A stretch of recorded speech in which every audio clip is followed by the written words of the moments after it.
Good evening, everybody, and welcome back to Planet Lizzdom, episode 18. Can you believe it? We've already made it that far. Oh my gosh, it's so good to see you guys. I'm always so honored that you would invite me into your lives every Thursday at 8 p.m. Eastern Standard Time, and whatever time around the world it is for you. I'm happy to see you guys. How are you doing? I'm actually having a really great day. Since the moment I woke up, I've been so excited for this episode. My guest tonight is one of the most amazing surprises in my life this year. During this pandemic, there have been a lot of really crazy, strange things that have happened, but some really amazing, uplifting things have happened as well. And I actually had the honor of being on this person's show a couple of weeks ago, and I'm so happy to have him on my hot seat this week. Everybody, I want you to give a really warm welcome to Jim Lo Presti of Crush, Kill, Destroy Designs. Jim, how are you? Here, let's bring you on in. What's up? How are you doing? I'm doing great, Liz. Thank you so much. That was quite the introduction. An amazing surprise. Oh my God, I feel so flattered. You totally are. Thank you. I'm tripping over my words. I'm so excited to have you aboard. That's okay. I was tripping over everything on my way into the house to get here on time. So. Oh my gosh. Well, I'm glad you didn't get hurt. Oh my gosh. No. Yeah. How are you doing today? I'm doing good. It was, a typical day in the life of Jim. Time at the shop, and then I had a couple of friends come by, and I was packing up my stuff, and I looked at the time, and I said, "Well, I got to get out of here." And then I came home to my wild daughter, who is, she's at like her peak of nighttime stuff, where she's ready to just keep going, and we're trying to be like, okay, it's time to go to sleep. So I was like, I got something to do. I got a commitment. I'll maybe say goodnight afterwards. Oh, I love it. Yeah. Well, your daughter is such an amazing person. I haven't met her in person yet, but everything that you show me about her, on your Facebook and the one time I got to say hi when we did a little interview, she's just such a lovely person. She really is. She's a great kid. She's a talented little kid. She's very bright, and what comes along with this year, she's 6 years old. It's the tough stuff, but the good stuff is really pretty amazing. So I'm grateful. No, that's awesome. And hi Corey, how are you? It's Corey, the other half. Nice. Now, for those who may not know anything about you, because it does happen every now and again that we will introduce people that are kind of new to people's realm of consciousness. I think the best way that I could describe you is that not only are you an entrepreneur, you are an artist and you're a musician. And that I didn't know about you when I first met you. Yeah. There's so much that I want to kind of discuss and highlight about you. And I think, one of the things that really was a surprise is that you are so multi-talented. And again, I can't help but brag about, having the pleasure of knowing you, but I actually spent the entire day listening to the CD that you sent me. I reopened. It is fantastic, guys. I listened to it 5 times in a row. It is that good. Oh my gosh. This is the opportunity for you to brag about yourself. Like, tell me about the inspiration behind this album. Well, it's kind of crazy because, I basically got, I was interested in music before anything else at a super young age. So all this time of doing all these other things, I've gotten to this point in my career that now has allowed me to really embrace all this music stuff. And actually it's crazy, but the pandemic did that too. It provided this time because my business got shut down for quite a while. And then I said, okay, this is time to really embrace music. So, and it's funny because, I grew up on punk and 80s metal and heavy stuff, hardcore and whatnot. So here it is. It actually started with the drum that is actually the center of all this music. So I got this drum. I got completely enamored by it. I learned about it and I started to play, and it became this instrument to kind of chill out and find some kind of peace throughout all the craziness in the last year or so. And then there it is. That's the drum. Yeah. And I got really connected to the drum, to the people that make these things. And then I would do these posts that were, a minute or so and people were like, dude, this is so like chill, it's so relaxing, like I listened to it before I went to bed, it was so helpful. And then people started saying, can you do longer ones, can you do multiple ones? And then someone eventually said, you should make an album. And then another person said to me, and I said, you know what, I have the time, maybe this is it, maybe it's time to embrace this and really sit down and do it. So that's how the album came about. It's beautiful. This is what would be called a steel tongue drum, correct? It is, yeah. And what I was actually really I had known about are hang drums or hand pans, which they have the same shape. They're kind of that convex, I guess, convex shape with, they're almost like an inverted steel drum like you would hear in the islands or something like that, that really beautiful sound. But it's almost like a UFO. And the traditional hang drum is a malleted area of the note. And I would see them online. They had this beautiful tone. I was like, wow, these are insane. I want one. But they're actually very, very hard to come by, and they're actually very expensive. So I found this company by accident that offered this. Instead of malleting the areas on the steel, they would cut these tongues into them. So it's a steel tongue drum. It is beautiful. I actually I have a video of it in action, if it's okay to play with you. Oh yeah, it's sure. I want everyone to hear it. It's beautiful, guys. This is Jim's steel tongue drum at its finest. Listen to this for just a minute. Here's a little bit of Zen for you.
Wow, that is just so beautiful and so calming. Yeah, it's so funny for me to even watch this stuff back, because it's like, especially at this time that everything for us is starting to open up with the bars and musicians and gigging and stuff like that. And I play in two very, I would say heavier bands. So it's just, there's this comical element of, it's like Jim, the, wild crush, kill, destroy, tattooed guy that goes out and bangs on the drums behind a 80s metal band and a punk band. And then here it is. I have this time where I'm completely like, whoa, man, I mean, I'm a product of, child of the 70s. So there's like maybe the hidden hippie inside me or something like that. Well, and I think I love the musicality that you brought to it, because you can hear that, you are a studied musician. I don't know how much classical training you have, but I hear a lot of music theory and a lot of intuitive direction in what you're playing. Did you come at this album with any sort of plan, or did it just kind of pour out of you? It's really wild, because being a drummer, pretty much I've played a bunch of instruments, but the drums has always been like kind of my main thing. So it's having that rhythm inside of you, and then playing something, a percussion instrument that has notes as opposed to a drum set, is really an interesting thing too. And each song on this album was almost more of a spontaneous, that's funny, hidden hippie, was more of a spontaneous feeling or something like that. I would play a little bit and hear this repetitive rhythm, and then say, oh, I need to record this. And then I started looping the drum so that it had like a main rhythm with notes, and then I would kind of just freeform over it. So my looper has been a real big tool in actually making this album, and all the sounds, all the nature sounds, that's all stuff I've recorded over the last year and a half. That's like legit. It's not like samples from anywhere. It's all my stuff. Like I think there's like water splashing. It's like a literal like kayak day out on the water. So, No way. yeah, that's pretty cool. That's so cool. I mean, I have to say, I'm not normally one to listen to such calming and peaceful music because, I also have a very eclectic music taste, and I tend to like to listen to music that kind of winds me up and gets me going. But, Absolutely. Yeah. From like literally from moment one when I put this CD on, I don't know, maybe I just really needed to listen to it today, but it connected with me on such a profound level. I did have moments where I got a little bit emotional. I mean, that's good. It's almost for me, it was the same thing. The emotions were kind of going into the drum and into the music, and if it comes out that way for people listening to it, that's kind of what I hope for in a sense. So that's Absolutely. awesome. Mission accomplished. I mean, I felt, and it's funny, maybe it's because I grew up as a musician and a dancer and an artist and an actor and all these other performative elements, but in that moment, I actually felt very grateful for that experience to listen to it with fresh ears. That's nice to hear. It was very, very cool. Guys, I absolutely encourage you to get this album. Am I correct in that they can get your album from, is it bigcartel.com where people should be going for this album? If they want a hard copy from the old schoolers, and I say old schoolers in this sense, we're going only back to CDs. I would go back to like cassettes and vinyl, not quite 8-track, although I did own an 8-track. But yeah, if you want a hard copy, Big Cartel for sure. Yeah, absolutely. Oh, guys, go get it. It is such a great album. It's called I Reopened. Mm-hmm. And it really is it's money well spent. This is all made by an artist for you guys. I absolutely can't support this enough. It is really, really, really good. It made me feel good, and usually it's just marijuana and booze that does that these days. Yeah, there's definitely a element about that kind of music and that percussion instrument that has this healing element to it. It's really interesting. There's stuff that I didn't even know about that I started to research after I played, like binaural beats. They're just tones that actually can help you focus and think and have this really healing element. So I was like, whoa, this is pretty crazy. It is wild. Like, I know once upon a time I would listen to podcasts where, and I forget if I'm probably not describing it correctly, but it's where you take this wand around a steel bowl. Yeah, for sure. It kind of had that sort of vibration connection. Yeah, they're like a Tibetan singing bowls that have it's the same kind of effect. Yeah, it's very, very similar actually. Absolutely. There's a story to this drum that you have, the steel tongue drum. How exactly did it come into your possession? So I actually at this point own a couple now because I got so crazed about them and so interested. Like I said, I found this company by accident, which is out of the Ukraine. It just, after I found the drum, looked at it deeper, researched, and I said, oh wow, these are made in the Ukraine. This is so crazy. And it seemed the way it was presented was that it was, a very well crafted instrument. And so I said, I think I'm going to treat myself. This is maybe 2 years ago, I think. So I bought one. Then I ended up buying another one and another one. But the particular one that you showed is now actually on the newer album, which I don't know if I sent. I thought I sent you a link to it, but we'll find out. I can ask you later. Now, is this the new album? Yes, the Right Shape Rest. Yeah. So that drum that you showed, I had done a Black Sabbath cover, which is really interesting to do it with this thing. I did Planet Caravan, and it had, my wife was singing, my buddy Chuck added some guitar at the end of it, which was really the introduction of this new album that made me want to do stuff with guests. So I do this album.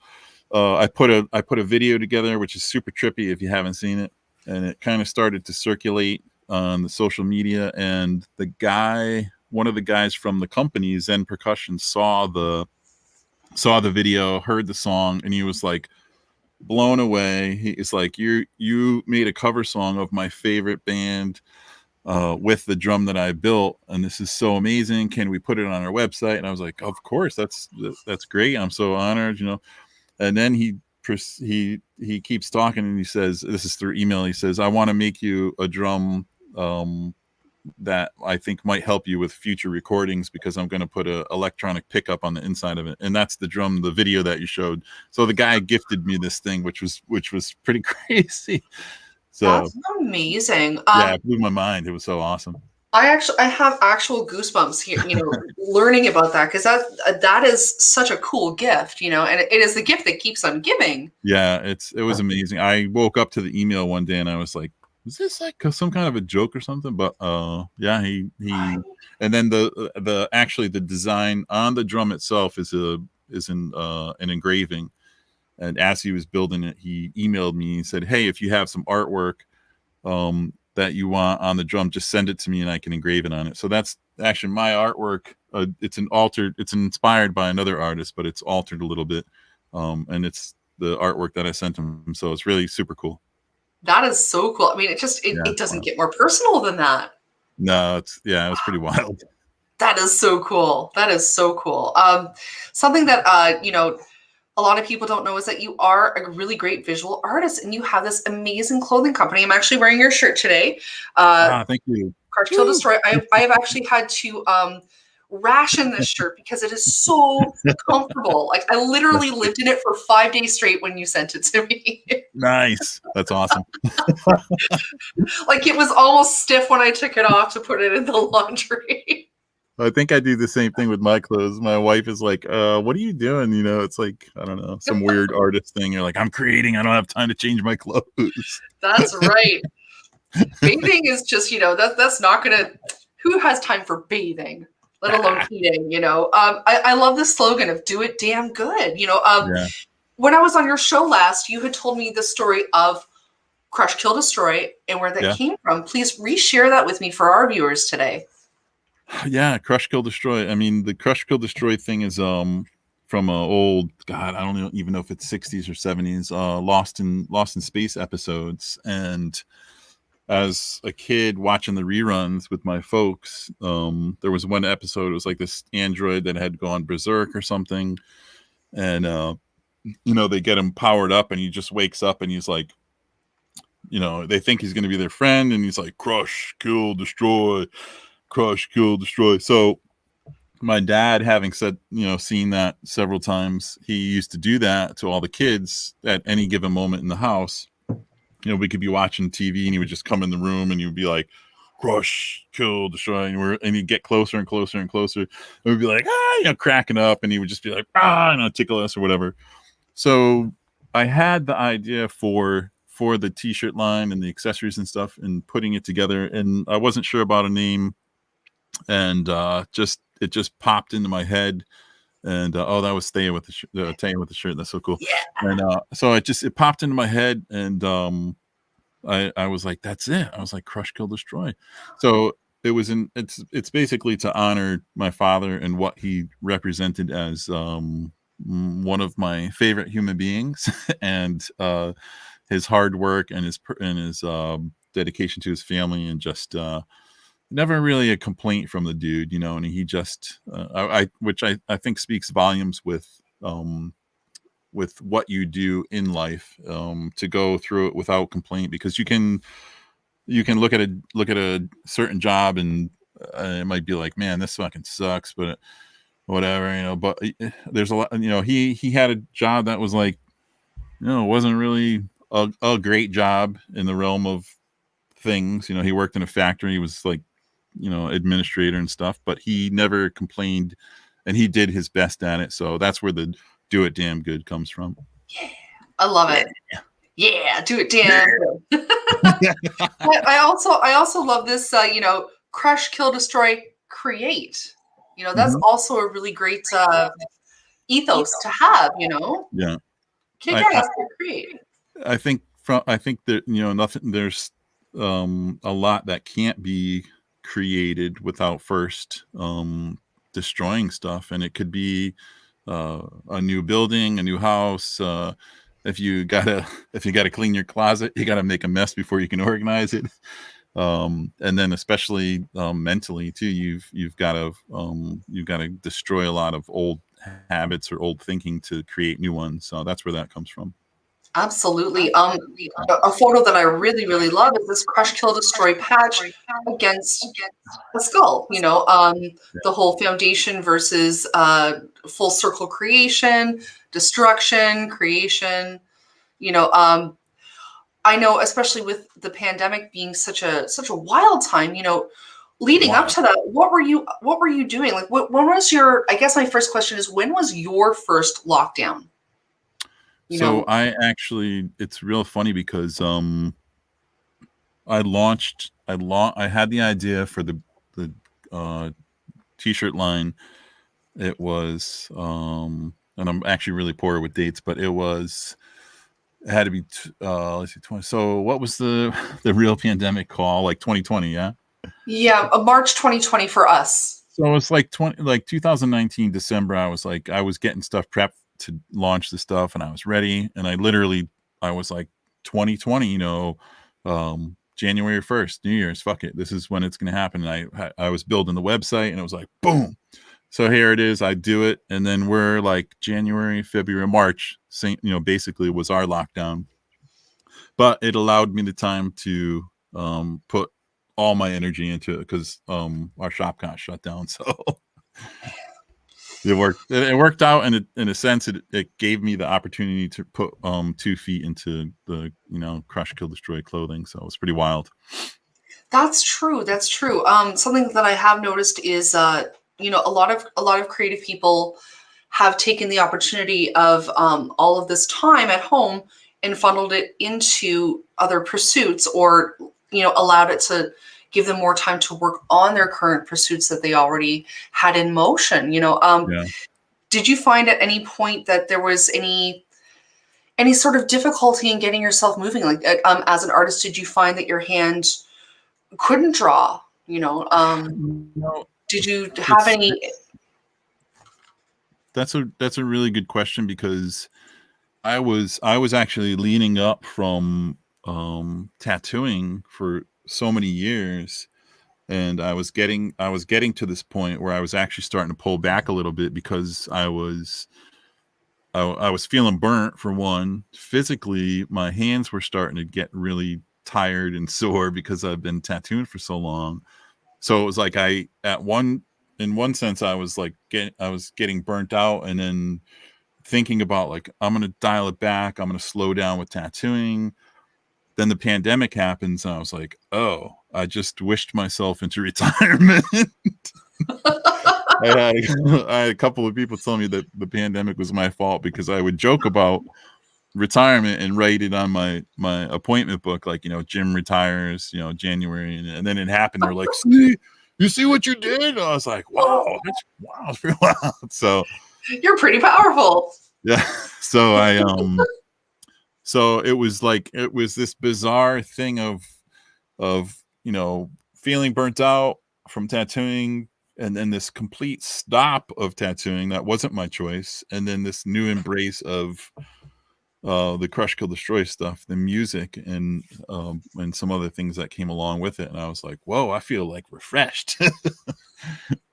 Now, is this where your show, The Crush Corner, came from? Absolutely. And I think that's one thing that woo, that was when I got to be at your show. Yeah, I think that's why I gravitated towards your show, Liz, because to me it had the same feel, and I was like, yeah, this is what's up. It was I started to Zoom with friends, and I was like I was kind of like fighting the Zoom and stuff, and I'm like, I don't know if I want to Zoom. But my friends were like, just try it. Like we do it. It's kind of cool. And I did one, and I was like, I don't know how to use this thing. And then I did another one, and I was like, this is kind of cool. So I started to Zoom. I started to utilize FaceTime, and I was like, okay, this is okay. We still have this connection. And then Corey and I did a live Instagram where we did that's a good shot.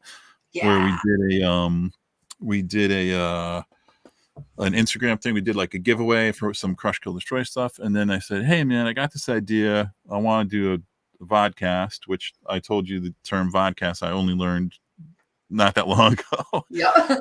And I said, let's give it a shot and see what happens. And I said, let's talk about positive shit, because we're all home. We're all, some people are really struggling, feeling wicked isolated.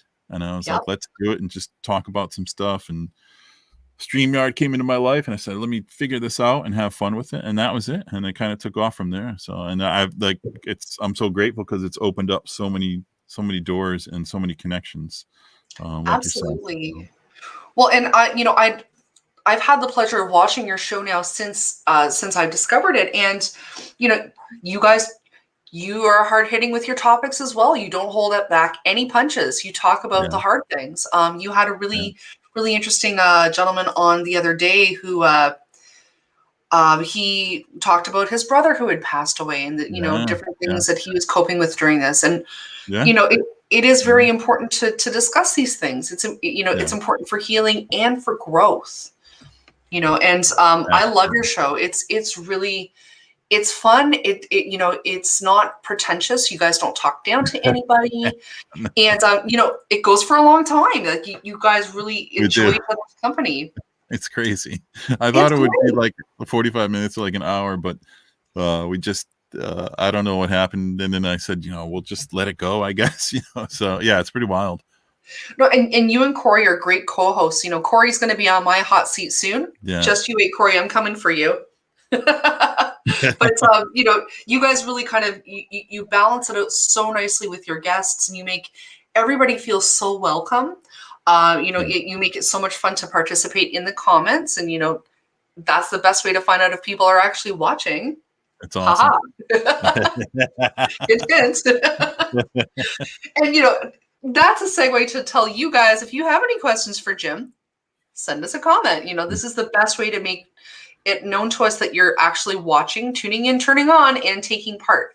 That's what these shows are for. And I think it's really amazing that you guys have taken on that technology, and that, you really do make something of it. Now, remind me for my viewers, because I did not actually make this banner.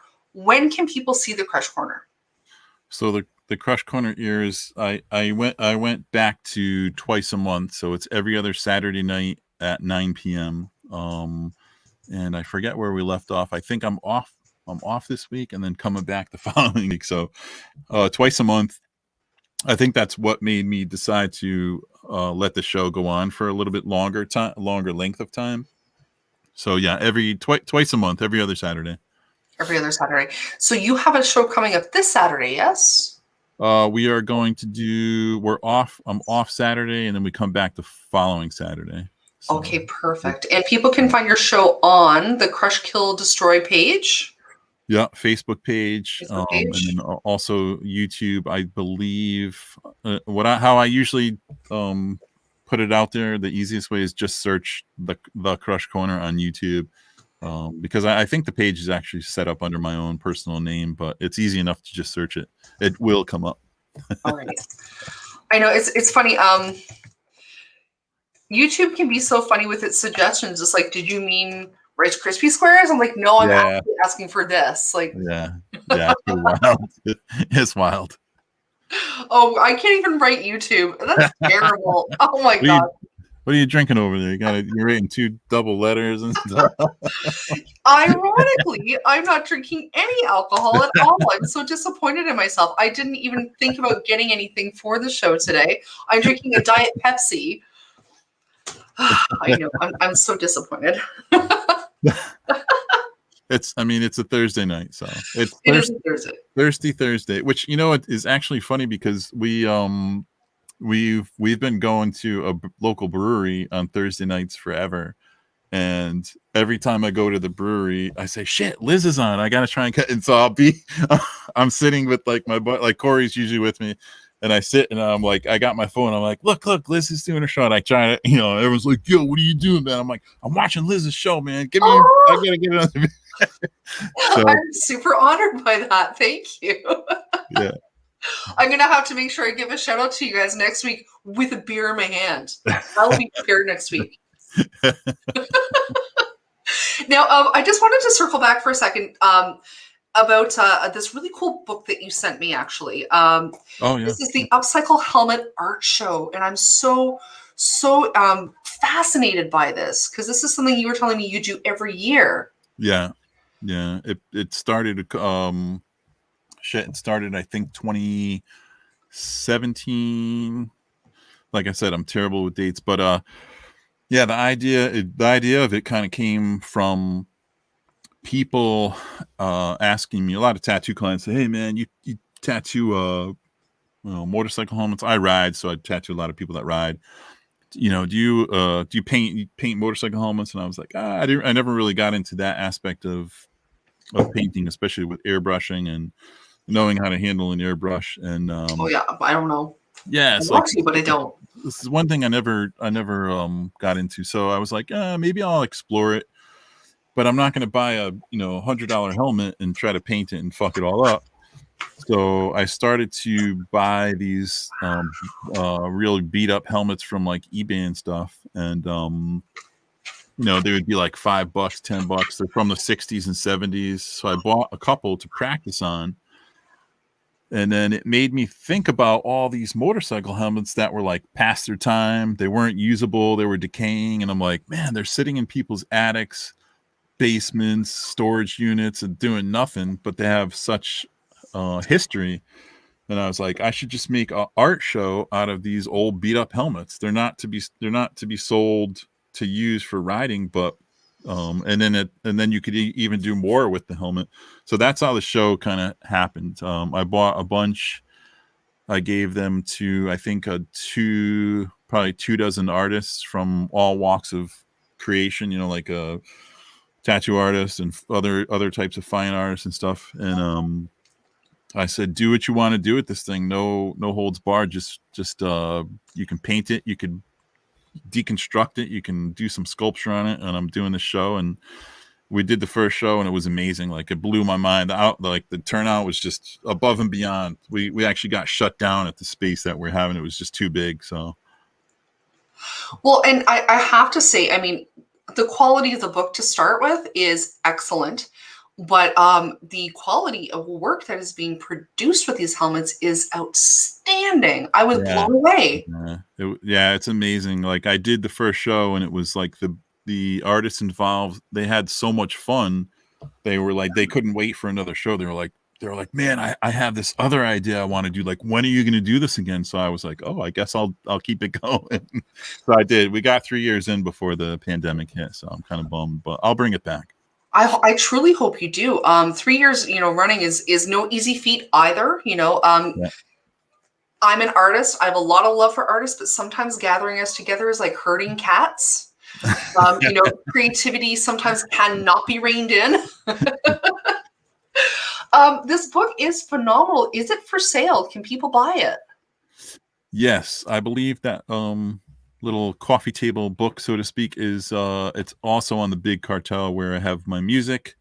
Okay. And that book is there as well too. I have a couple of copies left. It's a nice little collector's thing. This book is amazing. That's the original collection of the very first show, and there's so many other ones that I can't even like express how cool they are. Like, I actually have a lot of the helmets at my house still that I need to photograph and get back to artists, but again, the brakes were put on with the pandemic. But it's amazing. Of course. Well, I mean, that is something definitely to look forward to. Another thing to work on. It is amazing how, when you are a creative person, you might stop for just a little bit to deal with, current stressors and, depressions, all the things that kind of disrupt us creatively. But man, when that spark comes back, it's like fire. Oh You yeah, know, yeah, which I'm very grateful for, because for myself personally, the first lockdown, I couldn't do anything creative. I was just so busy engaging in yeah, trauma response and just Netflix, and I just didn't know what to do. And then yeah. by the time we came to lockdown number 2, I was like, no, this is going completely differently. I know the drill now. Yeah, I think that's a really important point, because it's like that's kind of what happened to me when the pandemic hit, and I was like, whoa, okay, I've a month went by where I was like, all right, it was nice out. I was like outside with my family grilling some food. I'm like, okay, and then another month, we got into the next month, and I was like, wow, okay, this isn't going to end anytime soon. So it was like that spark of creativity. And like you said, I was like, you know what? I better like jump on this, grab it, and ride it as long as I can. And I still feel like I'm on that tidal wave of creativity, and like, I'm Oh, not heck getting yeah. off, damn it. Well, and some days you really want to create, other days you really are like literally grabbing yourself by the hand and leading yourself to the drawing table, like Yeah. dealing with an angry 4-year-old going, no, you're going to do this. Oh Come yeah. on. You know, Yeah. something that I find really helps me start the day is this little coffee cup that's in my hand. That's Guys, this is the awesome. greatest coffee mug ever. That's a great picture too. I love that. Yeah. That's so cool. You're like That's how I stoked feel about after 2 cups caffeine. of coffee. Yeah. Yeah, you can put a lot of coffee in that. Absolutely. Actually, that is a Liz size cup of coffee. Like if it's half a decanter, then it's a big size. That's the right size. Who's Bill the cat? Bob Sarah saying it started with Bill the cat. It started with Bill the Cat. I think he's referring to me recreating old cartoons. Bill the Cat was oh my god, it was a an old cartoon, this real kind of crude cartoon way back. I'll have to research and send you some stuff. Bill the Cat was like this wild dude. That's so crazy. Okay. I think I used to redraw him when I was a kid. So Oh, oh, nice. Doonesbury, Oh, yeah, Doonesbury. Oh shit, right. okay. Bloom Oh. County. Oh, yeah, you're right. Bloom County. There was a penguin, there was Oh, Bill the Cat, oh some other yeah. yeah, I used to redraw him, and because I must have had some kind of connection to Bill the Cat. He was like a wild dude. Right. He had like the crazy cat for like, Yeah, right? yeah. So he's coughing up hairballs and shit. I'm going to screenshot that photo for tomorrow. I'm a big believer in making stupid faces. Ready? Okay, 1, 2, 3. There we go. I mean, truly, if you can't make a stupid face, you just shouldn't be on television. There we go. No, my life is probably based on stupid faces, and my pictures across the years are probably based on that. Oh yeah, ack. That's right. Oh yeah, because of the fur balls. Oh my god, I was 8 years old when I played The Connection. I think I had I think I had a Opus shirt or a Bill the Cat T-shirt with like cut off sleeves, in the '80s. So Nice. Oh, I loved the 80s. I'm so glad that I grew up in that time. it You was know, wild. Yeah, it was awesome. well, I think my favorite part about it was that all the ridiculous things I did are the stuff of legend and highly romanticized because there were no cell phones to record it. I know, and I talk about that with my buddies. We're like, can you imagine if we had cell phones to record stuff back then? I was like, no, it would be terrible. It's like, Oh my why don't we can't record that stuff. No, I think of some of the dumb things that I did, and I don't know how I lived. Like I put myself in stupid situations. I said stupid things to people that probably should have pummeled me. Oh yeah, like there were a few times where people were like, I can't believe you said that to blah blah blah. How are you not dead? I'm like, I'm drunk. I don't know. Not that would ever happen now. I am much more wise. That's Absolutely. It also helps that I can't leave the house.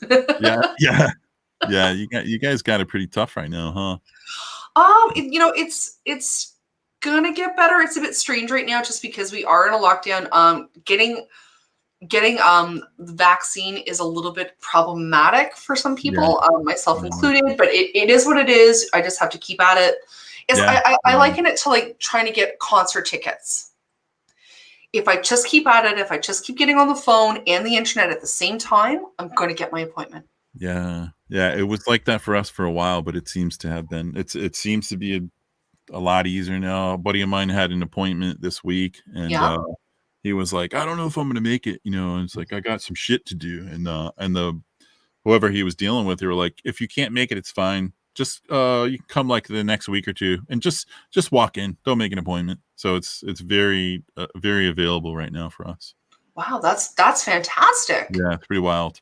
No, I'm so happy to hear that because it gives me hope for the rest of the continent that things will pick up and catch up. That's true. Yeah. In the meantime, all I can really do is quarantine. Do all the things. Remember not to wear lipstick when I put on a mask. Quarantine and create. Maybe I'll make a new shirt. Oh, I love it, guys. Oh, you know what I want to do right now? Actually, now that you said quarantine and create, I want to play another video. Let's see if I can find it because nice. You have the best videos, Jim. I swear. Like when I was on your show, I had a little bit of broadcasting envy because I was like, you are making some wicked stuff, and even your commercial for your brand is so awesome. Guys, check it out. Crush, Kill, Destroy.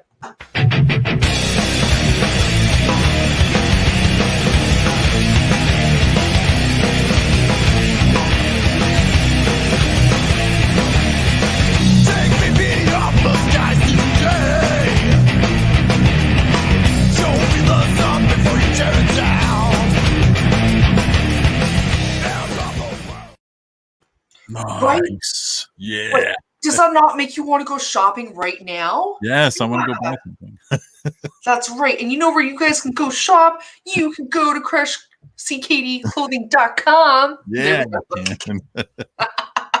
No, but seriously, the things that you sent me, the swag, I mean, you guys, first of all, spoiled the heck out of me. When I was unboxing your package, I was like a kid at Christmas. I was just like, there is just so much. Yeah, thanks for doing that too. That was so cool.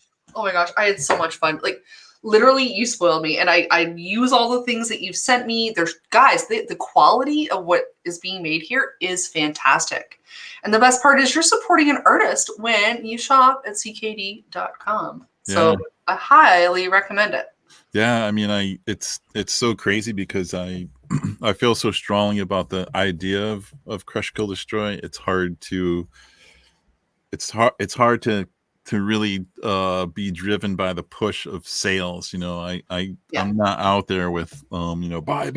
It's like I'm so appreciative like that people have been so supportive, and even with the vodcast with the Crush Corner, it was motivated by talking to cool people and then having an opportunity to promo new t-shirts and new products and stuff. But we get so deep in the conversation and stuff, sometimes I forget that I'm actually trying to sell t-shirts and stuff like that. So it's a really weird balance I have to find to actually sell the stuff. I'm like, oh yeah, I had such a good time, I'm having fun, I want to send this person some shit. I'm like, oh yeah, I started this so I could have so I could actually back off from my main career, so to speak.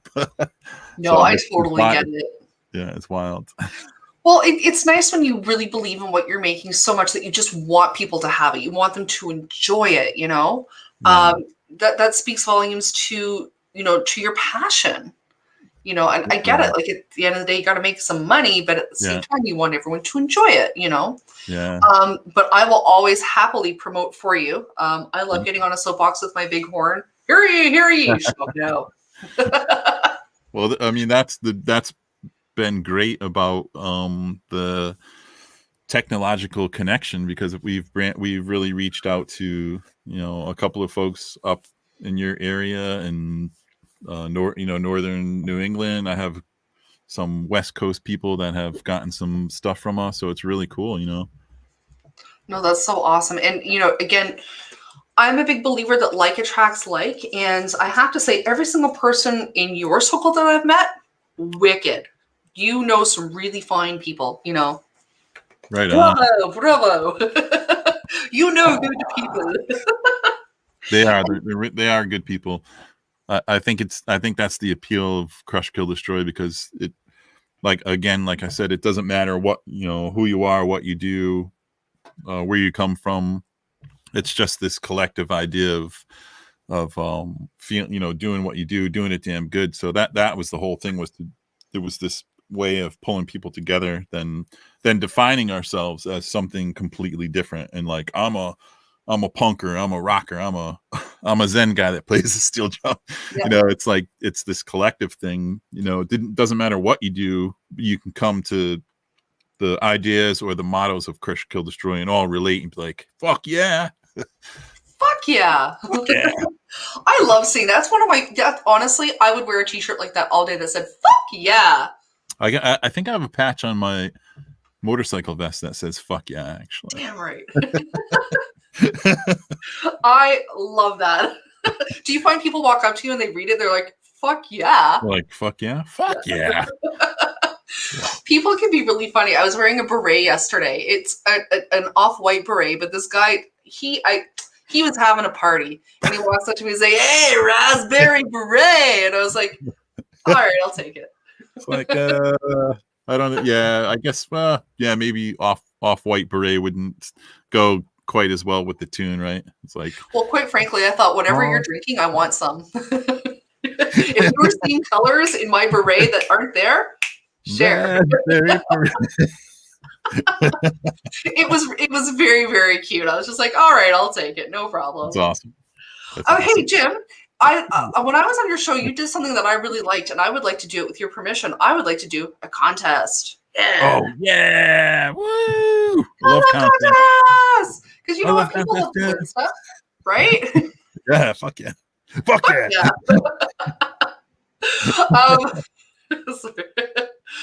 I would be remiss if I did not do this, so I'm just going to do it. There we go. Oh yeah! Fuck yeah! Fuck yeah! Fuck yeah. But that's actually not my question, guys. I want to make sure. I want to see if you're paying attention. So I have a contest question here, and it goes as such. What is the name of Jim's Vodcast show? The first person to tell me is going to get a copy of Crap Nation, my zine, and some other goodies that are a surprise. Come on, guys. Come on, guys. What's the name of Jim's Vodcast show? First person to tell me is going to win a prize. Bum, bum, bum, and you know what? There's always like the streaming buffer, so I'm wondering if everybody's like madly typing. Hopefully, yeah. That's one thing we found when we started doing that stuff. It was like there's definitely a delay on the not quite. We have a winner, sort of, but that's the name of Jim's clothing line. What is the name of his vodcast show? Yeah. The Vodcast. Oh, Kim Fraser, you're on top of the game. You're the winner. What's up, Kim? Yeah, it's so crazy. I forget when I first heard the word Vodcast. I know I told you, but I heard it from somebody else, and I was like, oh, okay, a video podcast. I was like, all right, I get it. So I embraced it. Go, Kim.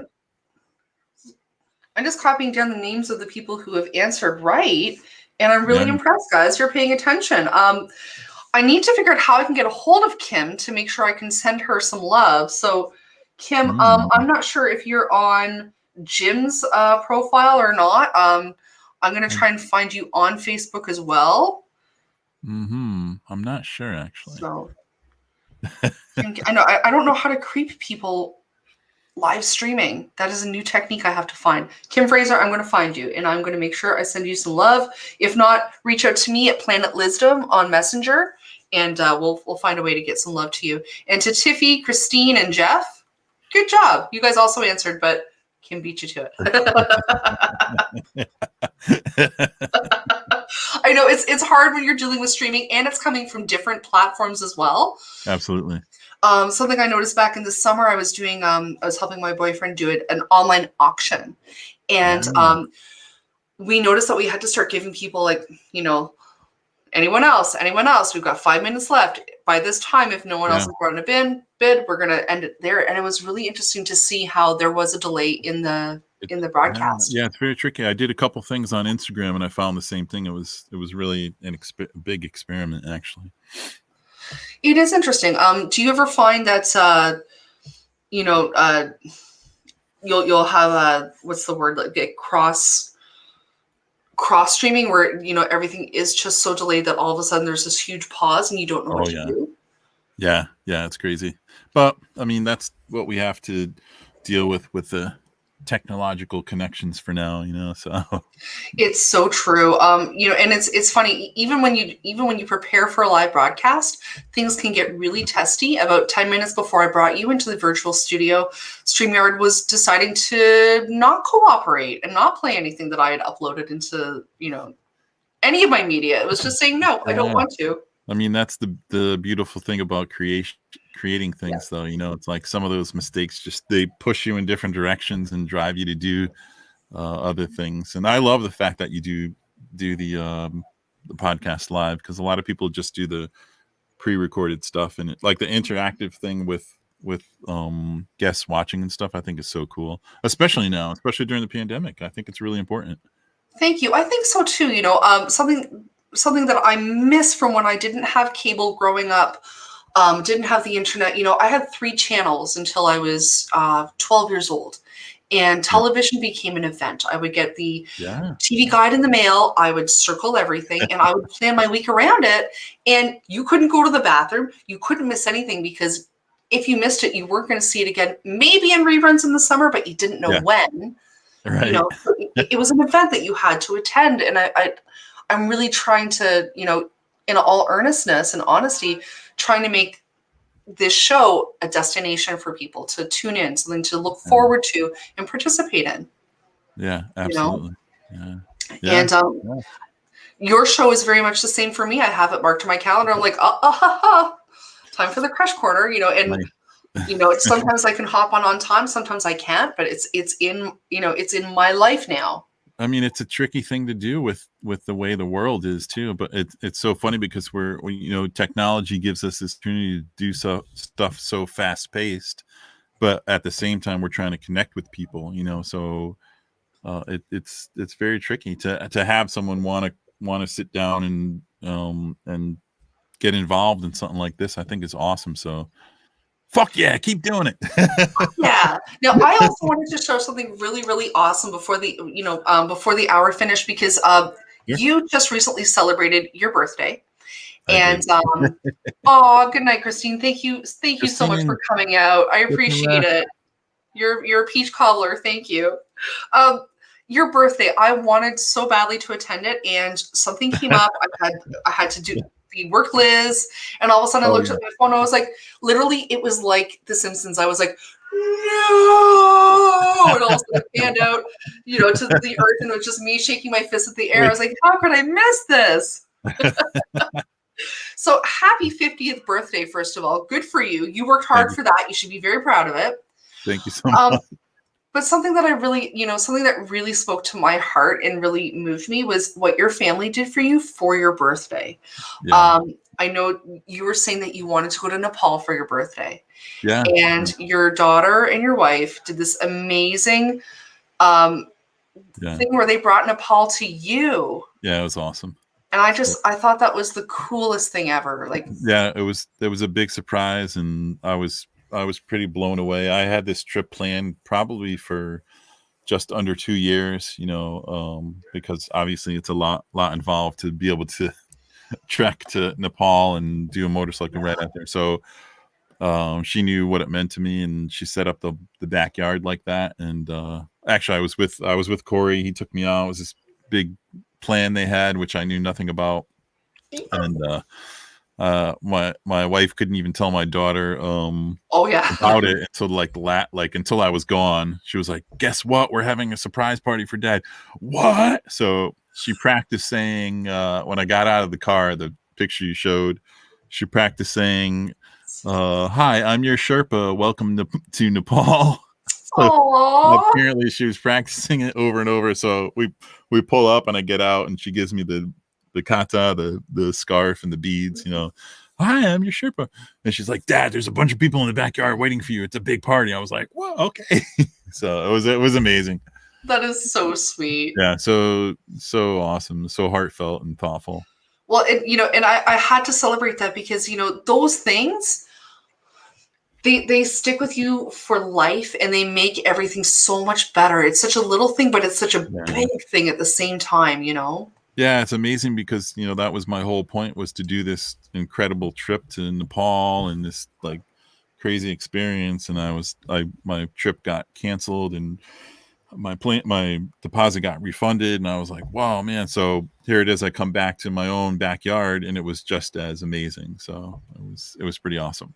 No, that is so, so awesome. And I mean, kudos to your family. You were clearly loved, and I think that's so awesome. Oh yeah, and there was one more photo that I have to show. We can't leave this special lady out at all. Absolutely. I love it. I love it. I love that photo. That's your mom. Yeah. Yeah. And she seems like she's really, really cool, She is awesome. She's very cool. I sent the first CD that I finished to her, a while back, and I told her how I appreciated her dragging me to music lessons and stuff when I was a kid. And it's basically her and my pops, like, they got me into music, and they really upheld that whole thing. They never said, you got to do this and you got to do that. I was like, I want to play the accordion, Mom. She's like, okay, I'll bring you to lessons. So I send the second CD and I put a little note in it and I said, Mom, thanks for making me, I'm glad I'm here. So this is actually really hilarious. My mom is 85. My mom's 85 years old. So she sends me a text that says, I got the CD. I really enjoy it. I got the note. And it says, by the way, it was a pleasure making you, with like these like little things that was like wink, wink, wink. And I'm like, Mom. I love your mom. Not only is she hilarious, she knows how to use a phone. She's pretty awesome. Yeah. There's nothing that I do now in this life that I could without the influence of my mom and dad. So it's amazing. That is so cool. Jim's mom, thank you for making him. She's fast asleep, but maybe she'll rewatch this. I'll tell her if she can get on YouTube. What's YouTube? Jim, I want to give you cheers, even with my Diet Pepsi through the camera. There you go. Thank you. You have been such a wonderful guest. I don't know how the hour always goes by so quickly, but I do have to be on the ball with it tonight because we need to hop on to a Zoom meeting right after this. But yeah. I want to thank you so much for joining me tonight. You are absolutely delightful. Thank you so much. Likewise, Liz, this was great. Thank you so much. You're welcome. Thanks for being my guest, Jim, and I will see you very, very, very soon. Don't go away just yet. I'm just going to take you out of the studio for one second. Okay. Cheers, everyone. Cheers. Oh my goodness, guys. Thank you so much for tuning in every week. It is such a big deal to have you join us. Again, I want to make this a destination every week for you guys, and I want to make this, a show for you guys, about you guys. So please send me an email. Reach out to me at Planet Lizzdom on Messenger. Any ideas that you have, people you would like me to talk to, even if you have a question for me or you just need to chat with someone, I'm always here for you guys. Planet Lizzdom is a show for you, which is why I always encourage you to tune in, turn on, and take part. We actually are now syndicated with The Carney Show on Wednesdays at 8 p.m. Central Time, 9 p.m. our time, where you can see past episodes of Planet Lizzdom. It airs out of Austin, Texas. Jeff Peterson is amazing. He has some wonderful programming on Carney Show, so I absolutely encourage you to check it out on Twitch. He has some really great programming coming up, and it's ever growing. Definitely, subscribe and make sure you don't miss out, because there's lots of great television coming your way, and none of it is major network stuff. It's a really groundbreaking, salt of the earth stuff. Guys, if you like what I'm doing, and again, this is for you, I absolutely encourage you and welcome you to send me a little love on paypal.me/Lizzdom. It does help me to continue to make great content for you. It pays for the internet, it pays for the new computer I'm saving up for. All of these things, are really, really appreciated and helpful. And, you know, I appreciate every single giving soul that has helped me so far. Guys, I want to thank you so much for joining me this week. You're absolutely wonderful. I love and adore and respect all of you guys, and I really wish you all the very best week. And I will definitely see you guys this time next week on Planet Lizzdom. So be well, stay safe, and I'll see you guys soon.